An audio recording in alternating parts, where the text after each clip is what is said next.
नमस्कार साथियों, मैं बिजन कुमार आप सभी का स्वागत करता हूं मेरे YouTube चैनल आईटी एक्सपर्ट में। हम हमारी पिछली कक्षा में हमने चुंबक के बारे में पढ़ रहे थे। आज हम उसी चुंबक के बारे में और अध्ययन करने हैं। हमने पिछला टॉपिक था चुंबक से संबंधित परिभाषिक शब्दावलियां। उसी से रिलेटेड हमने पिछली कक्षा के अंदर पढ़ा भी चुंबकीय बरेखा, फ्लक्स,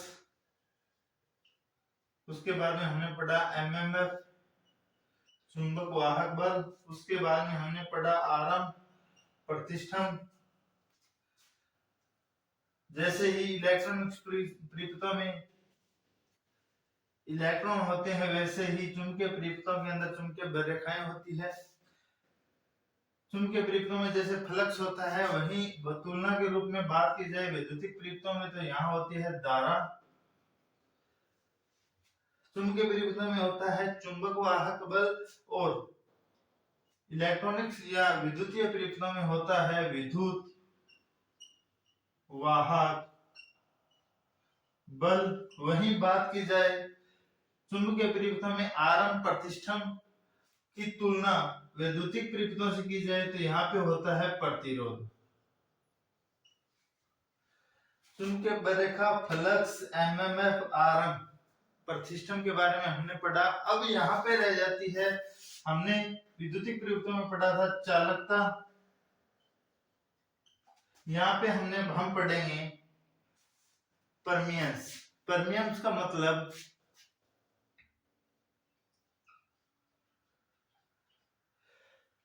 चुंबकीय बरेखाओं जैसे ऐसे पदार्थ जो चुंबकीय बरेखाओं में बाधा उत्पन्न करे या अपने में जैसे ही किसी पदार्थ को चुंबकीय क्षेत्र में रखते हैं तो वहां पे जो चुंबकीय बरेखा बनेगी उसमें जो विरोध उत्पन्न होता है वह होता है प्रतिष्ठम के कारण। और जो ऐसे पदार्थ जो अपने में से या उस पदार्थ को चुंबकीय क्षेत्र में रखने पर वह चुंबकीय बरेखाओं को अपने में से प्रवाहित होने दे वह कहलाती है परमियंस। मतलब चालकता का उल्टा क्या हो गया, परमियंस हो गया। वही इतने हमने पढ़ लिए थे। अब हम बात करेंगे, हमारा टॉपिक है धारण शक्ति। क्या है धारण शक्ति? चुंबकीय परिपथों में या चुंबकीय पदार्थों में धारण शक्ति या रिटेंटिविटी। रिटेंटिविटी तो ये क्या होती है? जब किसी, हम यहाँ पे बात करें चुंबकीय परिपथों की, और परिपथ अपन कैसे बनाएंगे? विद्युत धारा से। तो किसी धारावाही कुंडली में, ये देखो धारावाही कुंडली है, इसमें धारा प्रवाहित की तो इस कुंडली के चारों ओर चुंबकीय क्षेत्र बना।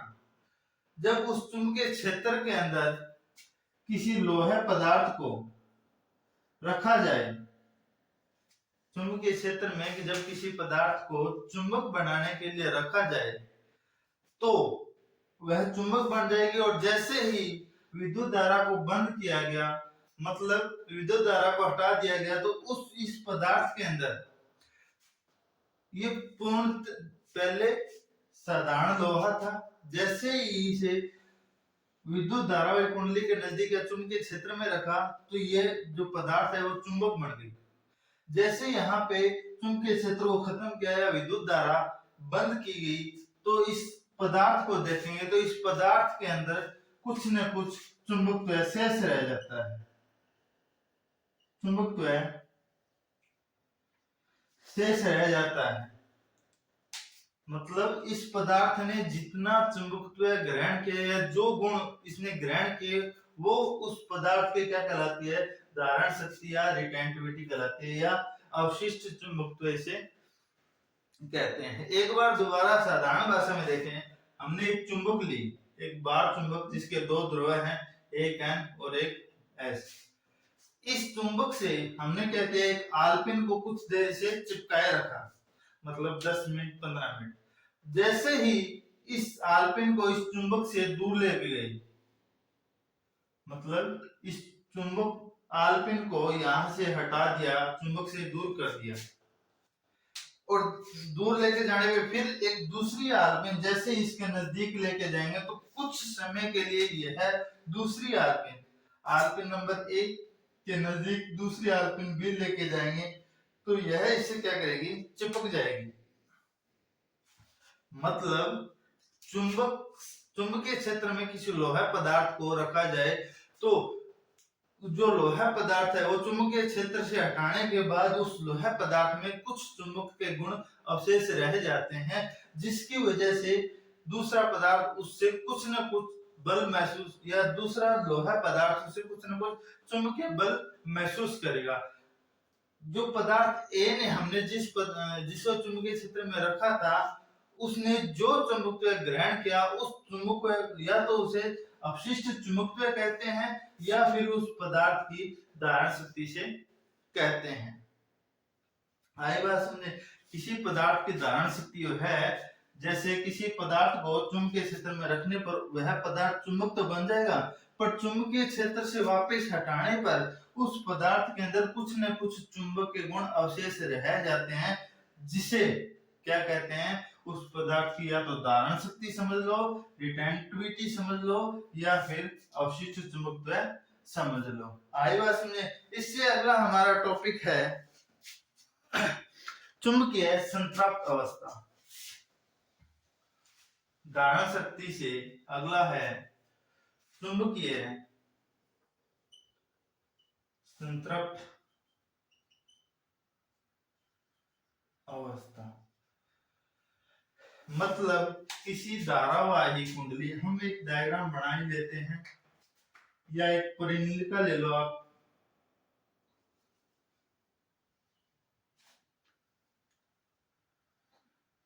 ये होगी परिनिलिका, इसे एक कुंडली से लपेट दिया जाए,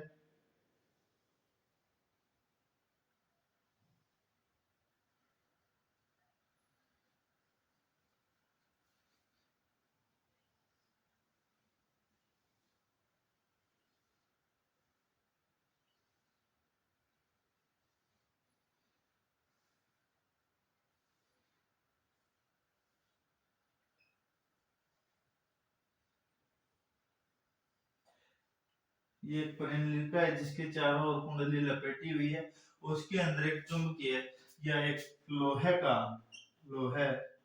पदार्थ रखा है। देखो किसी चुंबकीय क्षेत्र में परिनिलिका है, इस परिनिलिका के अंदर हमने क्या किया, बहुत सारा चुंबकीय क्षेत्र भरा हुआ है। इस चुंबकीय क्षेत्र में जब लोहे पदार्थ को रखेंगे तो जो लोहा पदार्थ रखा गया वह क्या हुआ, चुंबक बन गई। जैसे चुंबक जब तक बनी रहेगी जब तक इसमें विद्युत धारा प्रवाहित हो रही है। मतलब यहाँ पे विद्युत चुंबक की बात करें, जब इसमें विद्युत धारा प्रवाहित की जो लोहे का पदार्थ चुंबकीय क्षेत्र में रखा है तो वह चुंबक का रूप धारण कर लेती है।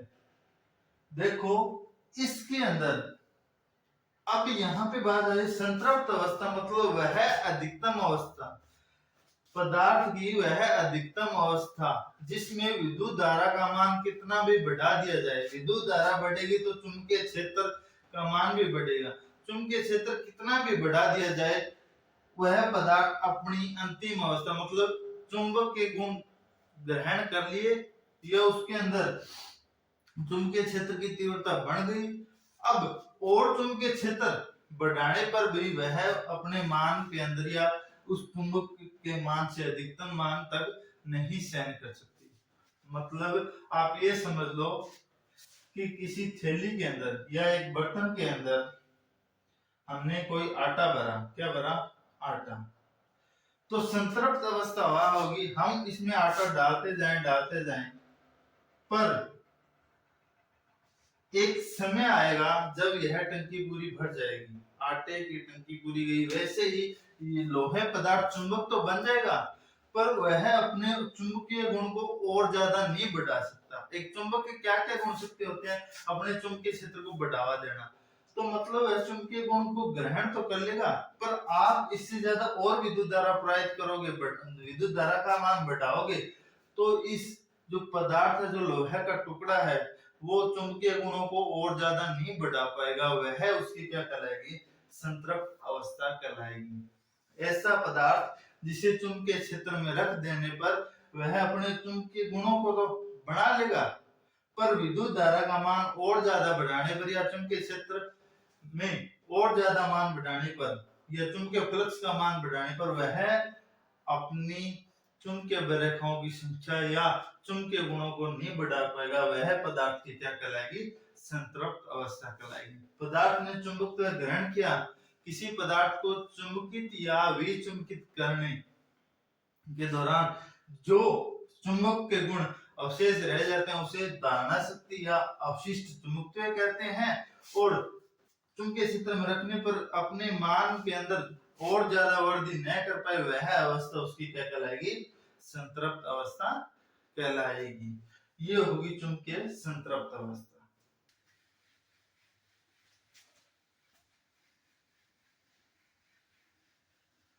अब हम देखें, अब हम पढ़ेंगे प्रतिष्ठम तथा परमियंस में तुलना।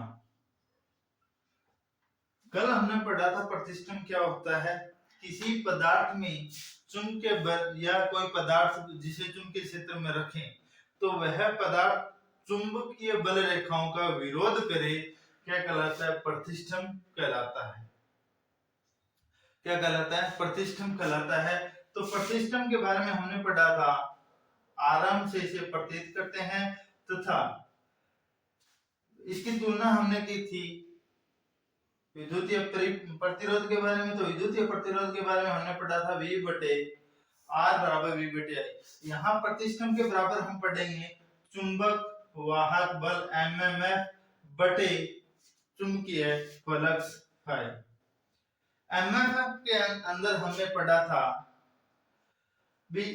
MMF को चुंबक वाहक बल को जैसे ही चुंबक वाहक बल MMF या EMF बराबर होता है धारा गुणा में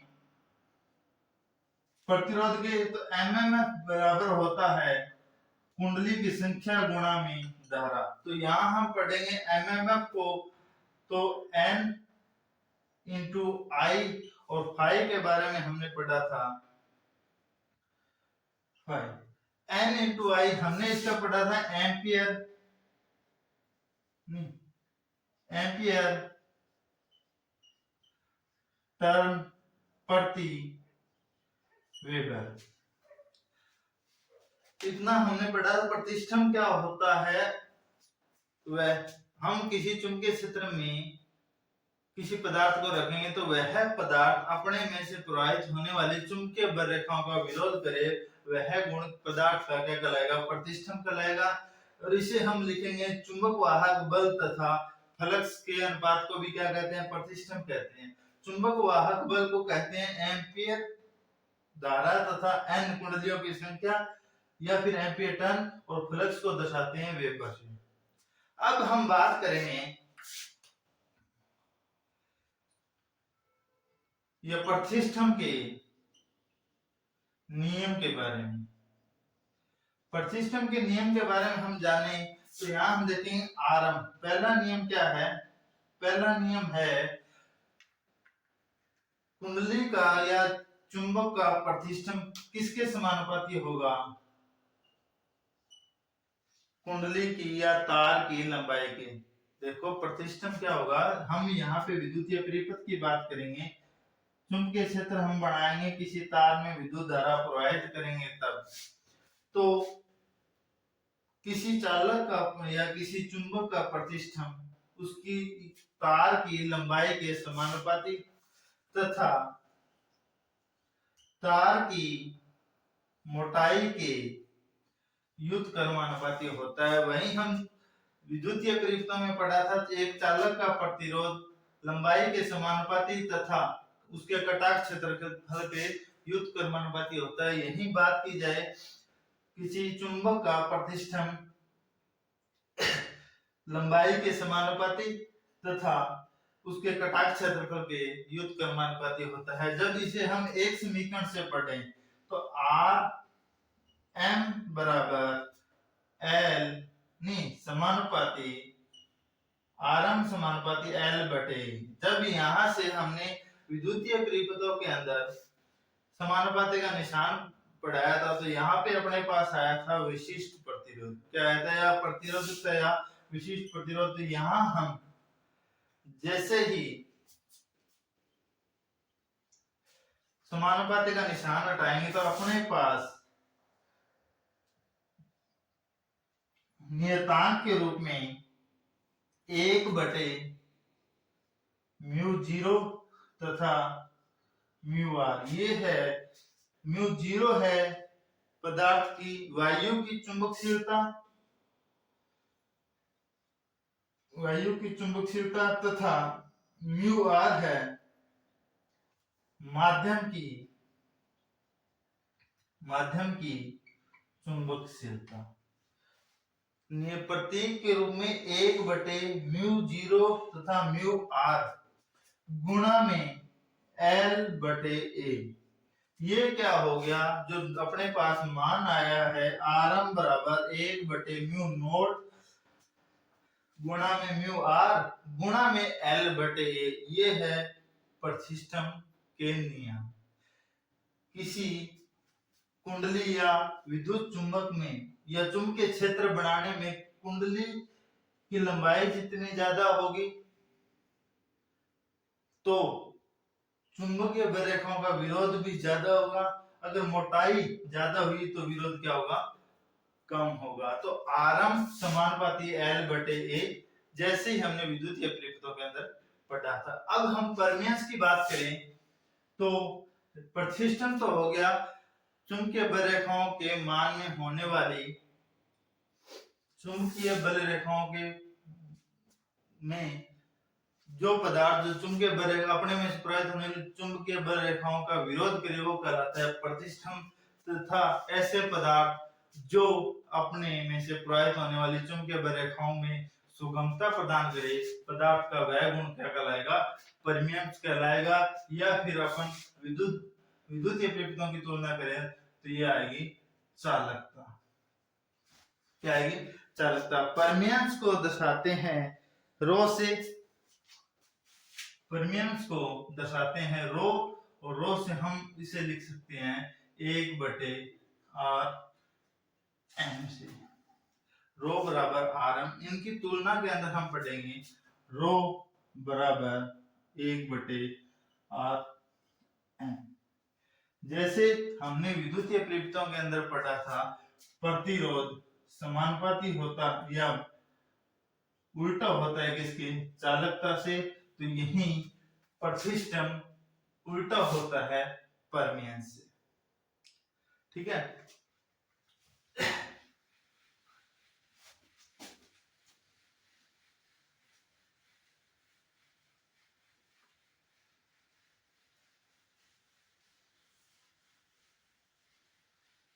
अब हम पढ़ेंगे चुंबकीय प्रवृत्ति या सस्पेटिबिलिटी।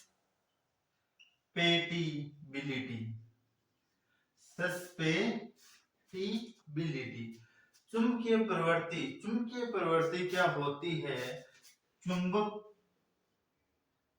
की क्षमता। मतलब चुंबकीय प्रवृत्ति एक चुंबक अपनी प्रवृत्ति कैसे रखती है या उस चुंबक की क्षमता कैसी होती है। अर्थात चुंबकीय क्षेत्र रहता है जैसे ये हो गया चुंबकीय क्षेत्र। इस कुंडली के चारों ओर का जो चुंबकीय क्षेत्र है इसमें कोई दूसरा पदार्थ आकर्षित हो रहा है या इस चुंबकीय क्षेत्र से प्रतिकर्षित हो रहा है। किसी चुंबक की प्रवृत्ति क्या होती है? उस चुंबक की क्षमता होती है। इसे कहते हैं सस्पेटिबिलिटी। उसके बाद में ये चुंबक की क्षमता दर्शाती है। मतलब चुंबकीय क्षेत्र है उसमें किसी बिंदु पर अगर हम कोई दूसरा पदार्थ लेके जाएं तो वह पदार्थ उस चुंबकीय क्षेत्र के द्वारा आकर्षित हो रहा है या उस चुंबकीय क्षेत्र के द्वारा प्रतिकर्षित हो रहा है, इन दोनों की जो मान के बारे में बताता है, आकर्षण या प्रतिकर्षण के बारे में बताता है, वो क्या कहलाती है? चुंबकीय प्रवृत्ति कहलाती है। दोबारा देखो, चुंबकीय प्रवृत्ति क्या होती है? चुंबक की क्षमता। कौन सी क्षमता? जो चुंबकीय क्षेत्र के द्वारा किसी पदार्थ पर आकर्षण बल लगा रही है या प्रतिकर्षण बल लगा रहा है, वह बल ही क्या कहलाता है? चुंबकीय प्रवृत्ति कहलाती है। और इसे किससे डिनोट करते हैं? या तो आप कह सकते हो के से, या फिर एक मात्रक आता है ऐसे काई। क्या कहलाता है? काई। देखो, चुंबकीय प्रवृत्ति का जो प्रतीक होता है वो होता है काई, या फिर आप कह सकते हो कि चुंबकीय प्रवृत्ति चुंबक की वह क्षमता जो किसी दूसरे पदार्थ पर आकर्षण या प्रतिकर्षण हो रहा है उस बल के बारे में बताएगी, वो क्या कहलाएगी? चुंबकीय प्रवृत्ति कहलाएगी। क्या कहलाएगी? चुंबकीय प्रवृत्ति। अब चुंबकीय प्रवृत्ति को दर्शाते हैं काई से। काई बराबर होता है, यहाँ x मत समझना, आई हो बटे h। आई हो गई चुंबकीय क्षेत्र की तीव्रता और h हो गया चुंबकीय बल। देखो, किसी पदार्थ की या किसी चुंबक की वह क्षमता जिसमें कोई दूसरा अन्य पदार्थ आकर्षण बल या प्रतिकर्षण बल महसूस करे, उस बल की बारे में बताने की या उस बल को ही क्या कहते हैं? चुंबकीय प्रवृत्ति कहते हैं। इसे काई से डिनोट करते हैं। काई बराबर होता है आई या एच। दूसरी परिभाषा आप इसे लिख सकते हो, किसी पदार्थ की चुंबकीय क्षेत्र की तीव्रता एवं चुंबकीय बल का अनुपात चुंबकीय प्रवृत्ति कहलाती है। देखो, चुंबकीय क्षेत्र की तीव्रता तथा चुंबकीय बल का अनुपात चुंबकीय प्रवृत्ति कहलाती है। चुंबकीय क्षेत्र की जब इसकी मात्रक की बात करें तो मात्रक आई, चुंबकीय क्षेत्र की तीव्रता होती है वेबर प्रति मीटर स्क्वायर। वेबर प्रति मीटर स्क्वायर। तथा चुंबकीय बल को दर्शाते हैं एम्पियर टर्न प्रति मीटर। देखो, वेबर प्रति मीटर स्क्वायर, एम्पियर टर्न प्रति मीटर। जब इसे उल्टा करेंगे तो आएगा वेबर मीटर गुणा में मीटर बटे मीटर गुणा में एम्पियर टर्न। तो मीटर से मीटर कट गया, वेबर प्रति मीटर एम्पियर टर्न, इसका क्या हो गया? मात्रक हो गया। चुंबकीय प्रवृत्ति होती है किसी चुंबकीय क्षेत्र द्वारा लगने वाले बल या किसी दूसरे पदार्थ के द्वारा महसूस किए गए आकर्षण या प्रतिकर्षण बल को ही क्या कहते हैं? चुंबकीय प्रवृत्ति कहते हैं। चुंबकीय प्रवृत्ति का प्रतीक है काई, या इसे कैसे भी कह सकते हो, या दूसरी परिभाषा आप लिख सकते हो, चुंबकीय क्षेत्र की तीव्रता तथा चुंबकीय बल का अनुपात ही चुंबकीय प्रवृत्ति कहलाती है। जब इसका मात्रक निकाले तो इसका मात्रक आएगा वेबर प्रति मीटर एम्पियर टर्न। अब इसी के बाद में हम पढ़ेंगे चुंबकीय प्रवृत्ति से अगला टॉपिक है हमारा निग्रह बल या निग्राहिता। निग्रह बल या निग्राहिता। निग्रह बल, देखो मैंने अभी आपको बताया कि एक चुंबक है, यह एक चुंबकीय क्षेत्र में किसी पदार्थ को, चुंबकीय क्षेत्र में किसी पदार्थ को रखने पर वह पदार्थ चुंबकीय गुणों को अपने अंदर समायोजित कर लेता है, और जैसे ही चुंबकीय क्षेत्र हटाते हैं या विद्युत धारा का मान बंद करेंगे तो चुंबकीय क्षेत्र अपने आप बंद हो जाएगा। तो वह पदार्थ या लोहा पदार्थ चुंबकीय गुणों को नष्ट कर देता है, मतलब चुंबकीय गुण अपने में खो देता है, परंतु कुछ गुण उसमें शेष रह जाते हैं। उस गुणों को क्या कहते हैं? अवशेष चुंबकीय धारणा शक्ति कहते हैं। देखो, किसी पदार्थ को चुंबकित तथा विचुंबकित करने के बाद पदार्थ के अंदर जो अवशेष चुंबकीय गुण रहते हैं, उस गुणों को, अवशेष चुंबकीय गुणों को नष्ट करने के लिए, चुंबकीय गुणों को नष्ट करने के लिए लगाया गया बल क्या कहलाता है? निग्रह बल कहलाता है। किसी पदार्थ के अंदर जो अवशेष चुंबकीय रह जाता है या किसी पदार्थ को चुंबकित तथा विचुंबकित करने के बाद उस पदार्थ के अंदर जो अवशेष चुंबकीय रह जाते हैं, उन गुणों को नष्ट करने के लिए अपने द्वारा लगाया गया विपरीत प्रकृति का बल या कोई सा भी बल क्या कहलाता है? निग्रह बल कहलाता है। या किसी चुंबकीय पदार्थ को विचुंबकित करने के लिए उस पदार्थ पे जो बल लगाया जाता है, उस बल को क्या कहते हैं? निग्रह बल कहते हैं। अब हम पढ़ेंगे चुंबकीय हिस्टैरिसीस। देखो, हमने पढ़ा, मैं आज यही टॉपिक पढ़ रहा हूं। देखो, किसी चुंबकीय क्षेत्र, मान लो ये है चुंबकीय क्षेत्र, इस चुंबकीय क्षेत्र में कोई पदार्थ रखा, ठीक है, किसी चुंबकीय क्षेत्र में कोई पदार्थ रखा, तो इस पे एक बल लगा। कौन सा बल? चुंबकीय बल लगा। तो इसने अपने चुंबकत्व के मान में क्या कर ली? बढ़ोतरी कर दी। किसी पदार्थ को जब चुंबकीय क्षेत्र में रखा गया, किसी लोहा पदार्थ को चुंबकीय क्षेत्र में रखा गया, तो वह लोहा पदार्थ चुंबकीय क्षेत्र या चुंबकत्व के जो मान है, अपने मान में वृद्धि कर लेता है। जैसे ही चुंबकीय क्षेत्र हटाया जाए तो यह अपने मान, जो चुंबक के मान में कमी तो करता है, परंतु इस पदार्थ के अंदर कुछ न कुछ चुंबकत्व गुण, चुंबक के गुण शेष रह जाते हैं, और शेष रहे गुणों को ही क्या कहते हैं? चुंबकीय हिस्टैरिसीस कहते हैं। किसी चुंबकीय क्षेत्र में किसी पदार्थ को रखने पर वह चुंबकत्व के मान में वृद्धि तो कर लेता है, परंतु जैसे ही चुंबकीय क्षेत्र को हटाते हैं या उस पदार्थ को चुंबकीय क्षेत्र से बाहर लाते हैं, तो अपने के अंदर कुछ न कुछ चुंबक के जो अवशेष हैं, वो अवशेष अपने में से समायोजित रखता है। इसे क्या कहते हैं? चुंबकीय गुण कहते हैं। देखो, अब चुंबकीय हिस्टैरिसीस से आप ऐसा भी प्रतीत होता है, हिस्टैरिसीस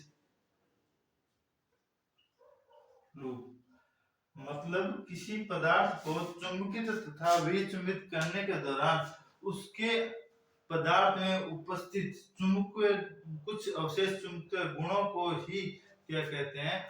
चुंबकीय हिस्टैरिसीस कहते हैं। इस चुंबकीय हिस्टैरिसीस का एक जो पदार्थ होते हैं, जैसे चुंबक बनने वाले पदार्थ, जैसे एल्यूमिनियम, निकल, निको, ठीक है, नरम लोहा, उन लोहे पदार्थों के अंदर एक लूप बनता है। उस लूप को क्या कहते हैं? शिथिल्य वक्र, शिथिल्य वक्र या BH वक्र। यहाँ पे B है चुंबकीय फ्लक्स, चुंबकीय फ्लक्स घनत्व। B यहाँ पे क्या है? चुंबकीय फ्लक्स घनत्व। तथा H क्या है? चुंबकीय बल। यह चुंबकीय क्षेत्र में उस पदार्थ पर लगने वाला चुंबकीय जो बल है, उसे है H। देखो, चुंबकीय हिस्टैरिसीस अवशिष्ट किसी पदार्थ में रह गए अवशिष्ट चुंबकीय गुणों को चुंबकीय हिस्टैरिसीस कहते हैं। इसे हिस्टैरिसीस लूप्स के द्वारा भी समझ सकते हैं, इसे शिथिल्य वक्र भी कहते हैं, इसे बीएच वक्र भी कहते हैं, तथा इनके अलावा इनका एक दूसरा नाम है बी आई वक्र। बी आई का मतलब बी का तो हो गया चुंबकीय फ्लक्स घनत्व, तथा आई हो गई चुंबकीय तीव्रता। किसी पदार्थ को चुंबकित तथा विचुंबकित करने के दौरान उस पदार्थ में रह गए अवशेष चुंबकीय गुणों को ही क्या कहते हैं, चुंबकीय हिस्टैरिसीस कहते हैं। और उस चुंबकीय हिस्टैरिसीस का हम एक डायग्राम पढ़ेंगे जिसे क्या कहते हैं, शिथिल्य वक्र या बीएच वक्र या हिस्टैरिसीस लूप या बीआई वक्र कहते हैं। तो हम पढ़ रहे हैं अब बीआई लूप। देखो, जो चुंबकीय बी एच वक्र या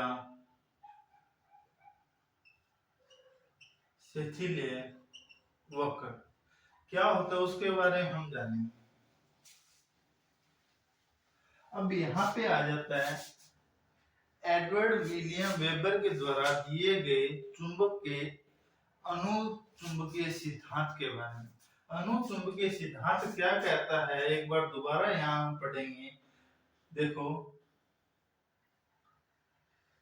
कि प्रत्येक पदार्थ छोटे छोटे अणुओं से मिलकर बना होता है। छोटे छोटे अणु मतलब छोटे छोटे कणों या अणुओं से मिलकर बना होता है। और उस अणुओं के अंदर या यहाँ लोहे की बात करें तो ये जो अणु है वो क्या कहते हैं, इसमें अव्यवस्थित रूप से समायोजित होते हैं। किसी पदार्थ के अंदर जो छोटे छोटे अणु हैं या कण हैं वो समायोजित असमायोजित तरीके से व्यवस्थित होते हैं। जैसे ही इस पदार्थ को एक चुंबकीय क्षेत्र के अंदर ले जाया गया, तो इसे हम एक बार फिर से दोबारा समझ लें। तो देखो, जो चुंबक के जो अंदर जो गुण हैं या लोहे पदार्थों के अंदर जो गुण हैं वो अव्यवस्थित तरीके से समायोजित होते हैं।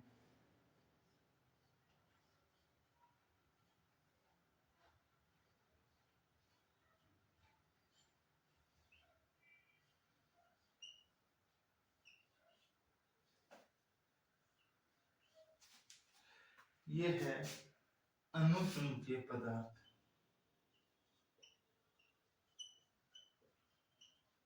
मतलब इसमें जो छोटे छोटे कण हैं वो कण अव्यवस्थित तरीके से समायोजित होते हैं। जैसे ही इस पदार्थ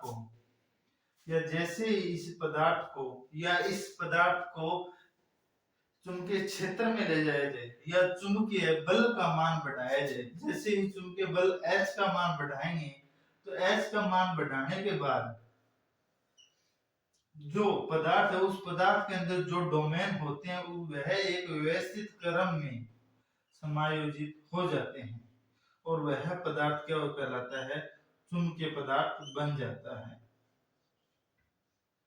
दोबारा समझो, सिंपल भाषा के अंदर हम चुंबक का अनुचुंबकीय सिद्धांत पढ़ें तो जो पदार्थ है उसके अंदर छोटे छोटे कण है वो अव्यवस्थित तरीके से समायोजित होते हैं। जैसे ही इस पदार्थ को चुंबकीय क्षेत्र में ले जाया गया तो इसमें उपस्थित छोटे छोटे डोमेन या छोटे छोटे कण या छोटे छोटे अणु है वो एक व्यवस्थित तरीके से क्रम बना लेते हैं और यह जो छोटे छोटे कण मिलकर पूरे पदार्थ को एक चुंबकीय पदार्थ बना देते हैं और इसी वजह से यह पदार्थ एक चुंबक बन जाता है। दोबारा देख लो, अनुचुंबकीय सिद्धांत क्या कहता है, जब किसी पदार्थ को या कोई अनुचुंबकीय पदार्थ है जिसमें यह लोहे पदार्थ मान लो सिंपल भाषा में, जैसे ही इसमें जो छोटे छोटे कण है प्रत्येक पदार्थ कणों से मिलकर बना होता है या परमाणु की बात कर लो या डोमेन की बात कर लो, इसमें जो छोटे छोटे परमाणु है वो अव्यवस्थित तरीके से समायोजित होते हैं। जैसे ही इसे चुंबकीय क्षेत्र में ले जाया जाए तो ये छोटे छोटे कण है वो एक निश्चित क्रम में बन जाएंगे और ये सब जुड़ के पूरे पदार्थ को क्या कर लेंगे, चुंबकीय पदार्थ बना देंगे और यह पदार्थ चुंबकीय क्षेत्र बन जाएगा। जैसे ही इस पदार्थ को वापस चुंबकीय क्षेत्र से हटाया जाए, जैसे इस पदार्थ से वापस चुंबकीय क्षेत्र से हटाया जाए, तो इस पदार्थ के अंदर जो सभी डोमेन है उनमें से कुछ डोमेन एक निश्चित क्रम में रहेंगे, कुछ कण एक निश्चित क्रम में समायोजित हो जाएंगे, बाकी कण अव्यवस्थित तरीके से वापस समायोजित हो जाएंगे। और पदार्थ के इसी गुण को क्या कहेंगे? अपशिष्ट चुंबकत्व। देखो, सिंपल भाषा के अंदर एक पदार्थ है जो अनुचुंबकीय पदार्थ बना, जैसे ही इसमें छोटे छोटे कण अव्यवस्थित तरीके से समायोजित है, जैसे इसे चुंबकीय क्षेत्र में ले जाया गया, तो सभी जो डोमेन है, छोटे छोटे परमाणु, छोटे छोटे कण, जो अणु है, वो एक व्यवस्थित तरीके के अंदर समायोजित हो गए। जैसे ही वापस इसे चुंबकीय क्षेत्र से हटाया गया, चुंबकीय क्षेत्र से हटाने के बाद इसमें जो कुछ कण, जो अवशेष, मैंने कहा था अवशेष चुंबकत्व रह जाते हैं, कुछ डोमेन एक व्यवस्थित क्रम में समायोजित हो जाते हैं और बाकी जो कण है वो अव्यवस्थित तरीके से समायोजित हो जाते हैं। तो ये जो छोटे छोटे जो डोमेन है, इस छोटे छोटे डोमेन के वजह से ही ये क्या कहलाता है? अवशिष्ट चुंबकत्व कहलाता है। जो छोटे छोटे डोमेनों का जो क्रम है, वो क्रम ही क्या कहलाता है? अवशिष्ट चुंबकत्व कहलाता है। बीएच वक्र शिथिल्य वक्र, और शिथिल्य वक्र का बनने का कारण अनुचुंबकीय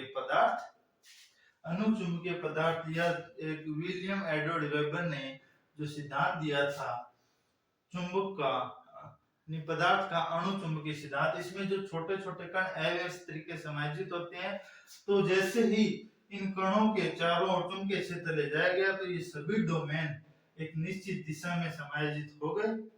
निश्चित दिशा में समायोजित होने के बाद जैसे ही इसे चुंबकीय क्षेत्र से हटाया जाए, तो इसमें कुछ डोमेन व्यवस्थित तरीके से रह जाते हैं तथा कुछ अव्यवस्थित तरीके अपने वापस मूल अवस्था के अंदर आ जाते हैं। जो व्यवस्थित क्रम में जो डोमेन बचे, उसी डोमेनों का या उसी परमाणुओं की वजह से पदार्थ के अंदर अपशिष्ट चुंबकत्व रह जाता है, और इसे ही क्या कहते हैं? हिस्टैरिसीस, चुंबकीय हिस्टैरिसीस कहते हैं। हम हमारी अगली कक्षा के अंदर पढ़ेंगे चुंबकीय हिस्टैरिसीस लूप या बीएच वक्र। आज के लिए इतना ही, धन्यवाद।